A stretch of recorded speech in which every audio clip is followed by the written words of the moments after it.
اور ایک حدیث میں یہ بھی ارشاد ہے کہ کوئی شخص اگر دین کا علم حاصل کرتا ہے، غیر اللہ، دین کا بھی لفظ نہیں ہے وہاں پر، مجھے جہاں تک یاد ہے وہاں دین کا بھی لفظ نہیں ہے، من تعلم علما لغیر اللہ، کوئی بھی علم اگر اللہ کے سوا کسی اور کا مقصد، اللہ کی رضا کے سوا کسی اور مقصد سے حاصل کرنے والا ہو کوئی شخص علم کا، من تعلم علما لغیر اللہ فلیتبوأ مقعدہ من النار، تو اپنا ٹھکانہ جہنم میں بنا لے۔ علم حاصل کرنا اس لیے تاکہ میں اس کے ذریعے اللہ کے سوا کوئی اور چیز حاصل کروں، یعنی شہرت پاؤں، دولت پاؤں، ملازمتیں پاؤں، تو فلیتبوأ مقعدہ من النار، تو وہ اپنا ٹھکانہ جہنم کو بنا لے۔ یہاں میرے عزیزوں میں کچھ اہم بات آپ سے عرض کرنا چاہتا ہوں، اور وہ یہ کہ رسول کریم سرور عالم صلی اللہ علیہ وسلم کے ان ارشادات کے برعکس اس وقت دنیا بھر کی ذہنیت یہ بن گئی ہے کہ علم کا اصل مقصود زیادہ سے زیادہ دولت کمانا ہے۔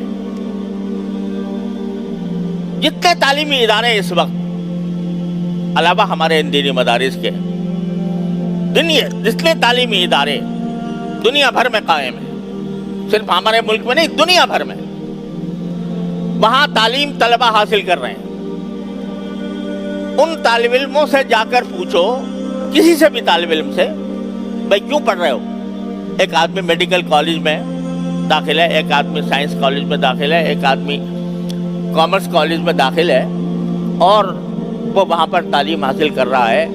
اس سے پوچھو کہ بھائی کیوں پڑھتے ہو، تو آپ کو ایک ہی جواب ملے گا ہر ایک سے، اس لیے پڑھتا ہوں تاکہ اپنا کیریئر اچھا بناؤں۔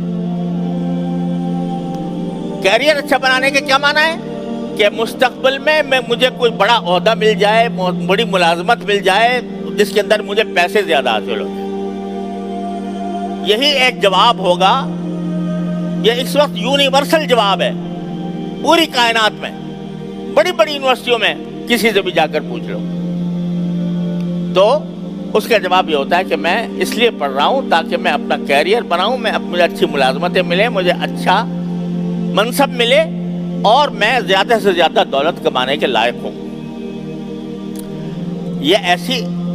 یہ کسی زمانے میں یہ بات اتنی بڑی عیب تھی، اتنا بڑا عیب تھی کہ رسول کریم صلی اللہ علیہ وسلم فرما رہے ہیں کوئی بھی علم اگر غیر اللہ کے لیے حاصل کیا جائے گا تو وہ جہنم میں اپنا ٹھکانہ بنا لے۔ اور یہ بات صرف مسلمانوں میں نہیں، غیر مسلموں میں بھی تھی۔ غیر مسلم لوگ جو بڑے بڑے سائنسدان جو گزرے ہیں اور جو بڑے بڑے موجد گزرے ہیں، انہوں نے سائنس کے اندر جو اپنی ایجادات کی ہیں یا ترقیاں کی ہیں، وہ ان کے اگر حالات پڑھو تو انہوں نے بعض اوقات فقر و فاقے میں زندگی گزاری، لیکن ان کے پیش نظر پیسہ کمانا نہیں تھا، بلکہ ان کا پیش نظر خدمت تھی، چاہے وہ انسانیت کی خدمت ہو، غیر مسلم ہو، لیکن وہ انسانیت کی خدمت کرنا چاہتے تھے۔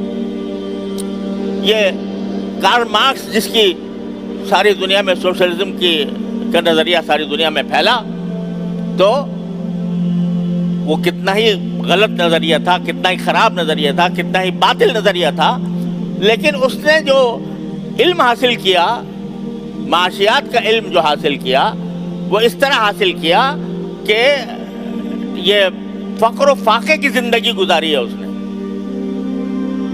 اور کیچڑے پہن کر اور باقی ماندہ روٹی کے ٹکڑے استعمال کر کے اس نے علم حاصل کیا، اور پھر کتاب لکھی، اور جو کتاب لکھی ہے جو ساری دنیا کے اندر پھیلی، داس کیپیٹال، جو ساری کمیونزم اور سوشلزم کی بنیاد ہے، اس کے مقدمے میں اس نے اپنے سارے حالات لکھے ہیں، کس طرح میں نے یہ علم حاصل کیا اور کس طرح میں نے اس کو کوشش کی، لیکن اس لیے کہ تاکہ انسانیت کا فائدہ ہو۔ اس کے خیال میں انسانیت کا فائدہ تھا، تو اس نے یہ مصیبتیں برداشت کی اور آخر میں ایک جملہ لکھا کہ دیر از نو رائل روڈ ٹو سائنس، کہ علم کے طرف جانے والا کوئی راستہ شاہی راستہ نہیں ہوتا.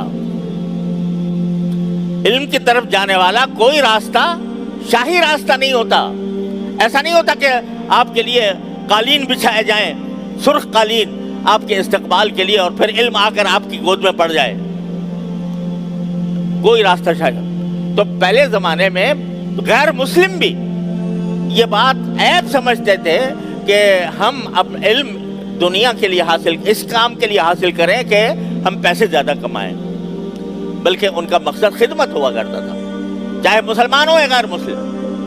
لیکن آج یہ فیشن بن گیا اور کوئی تعلیمی ادارہ، کالج، یونیورسٹی، کسی جگہ چلے جاؤ، مقصود اصلی صرف کیا ہے؟ پیسہ کمانا.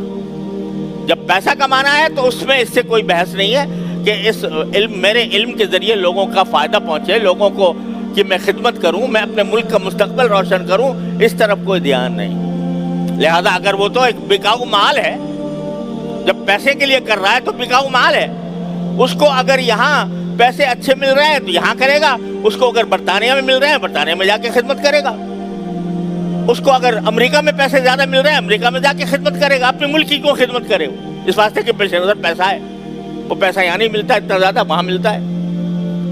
یہ ایک فیشن بن گیا ہے پورا، اور اس درجہ بن گیا کہ آج جب ہم یہ کہتے ہیں اپنے مدارس دینیہ کے بارے میں کہ بھائی ہم تو پیسوں کے خاطر نہیں پڑھتے ہیں، ہم اللہ کے لیے پڑھتے ہیں، ہم اللہ تبارک و تعالیٰ کے دین کو حاصل کرنے کے لیے، اس پر عمل کرنے کے لیے، اس کی خدمت کرنے کے لیے پڑھتے ہیں، تو اس کو عیب سمجھا جانے لگا، اس کو عیب سمجھا جانے لگا. ارے بھائی یہ دیکھو، یہ مولوی ملا جو یہاں پر مدرسوں کے اندر تعلیم حاصل کر رہے ہیں، یہ جب فارغ ہوتے ہیں تو ان کا کوئی ٹھکانہ نہیں، ان کو نہ کوئی اچھی ملازمت ملتی ہے، نہ ان کا معاشی طور پر استحکام ان کے اندر پیدا ہوتا ہے.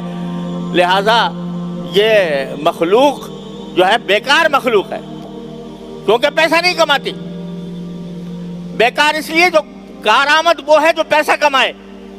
یہ مخلوق پیسہ نہیں کما رہی، اور نہ پیسہ کمانے کے لیے اس نے اپنا وقت صرف کیا ہے.